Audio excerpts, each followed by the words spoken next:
নমস্কার বন্ধুরা, অপর্ণা রান্নাঘরে সকলকে স্বাগত জানিয়ে আজকে আমি আপনাদেরকে মশলাদার এগ রোস্ট তৈরি করে দেখাবো। তো এখানে আমি 4টে ডিম নিয়েছি। তো ডিমটা নুন দিয়ে জলের মধ্যে নুন দিয়ে ডিমটা সেদ্ধ করে খোসা ছাড়িয়ে নিয়েছি। আর এদিকে আমি 2টো বড় বড় টমেটো নিয়েছিলাম। তো এটাকেও জল দিয়ে সেদ্ধ করে নিয়েছি। এবার টমেটোটার এই খোসাটা এইভাবে ছাড়িয়ে নেব। সমস্ত টমেটোর এইভাবে খোসাটাকে ছাড়িয়ে নিতে হবে। তো টমেটোর খোসাটা ছাড়িয়ে নেওয়ার পর এদিকে আমি একটা মিক্সির বোল নিয়েছি। তো টমেটোগুলো এর মধ্যে দিয়ে টমেটোটা পেস্ট তৈরি করে নেব।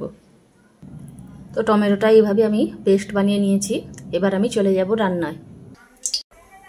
তো এখানে ওভেনে কড়া বসিয়ে সাদা তেল দিয়ে দিয়েছি। তো তেলটা আমার গরম হয়ে গেছে। এবার ডিমের মধ্যে হলুদ মাখিয়ে ডিমটা এই তেলের মধ্যে সাঁতলে নেব। তো ডিমটা এখানে আমার সাঁতলানো হয়ে গেছে, এটিকে এবার তুলে নেব। তো আমি এখানে 4টে ডিম নিয়েছি, আপনারা চাইলে কম বেশি নিতে পারেন। তো ডিমটা তুলে নেবার পর এবার এই তেলের মধ্যে দিয়ে দেব 1 চামচ সাদা সর্ষে ফোড়ন হিসেবে। সর্ষেটা ভাজা হয়ে গেলে এবার এর মধ্যে দিয়ে দেব 3টে বড় পেঁয়াজ কুচি আর 8টা কাঁচা লঙ্কা চেরা, আর দেব 6-7টা মতো রসুন কোয়া থেতো ও 1 চামচ আদা বাটা দিয়ে এগুলো এবার তেলের মধ্যে ভেজে নিতে হবে। তো এগুলো ভাজা হয়ে গেলে এবার এর মধ্যে দিয়ে দেব কারি পাতা আর আগে থেকে যে টমেটোর পেস্টটা তৈরি করেছিলাম এটাও দিয়ে দেব। তো টমেটো পেস্ট ও কারি পাতাটা মিশিয়ে নেবার পর এবার এর মধ্যে একে একে গুঁড়ো মশলা দিয়ে দেব।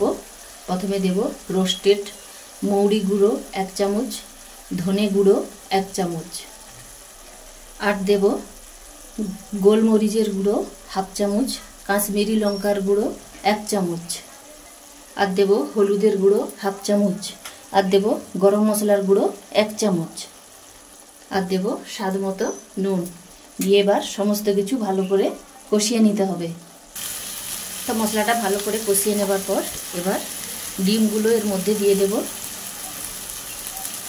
তো ডিমগুলো দিয়ে মশলার সঙ্গে কিছুক্ষণ কষিয়ে নেবার পর এবার এর মধ্যে দিয়ে দেব 1/2 কাপ গরম জল। তো 1/2 কাপ গরম জল দিয়ে 2-3 মিনিট মতন গ্যাসের ফ্লেমটা লোতে রেখে এটিকে ফুটিয়ে নেব।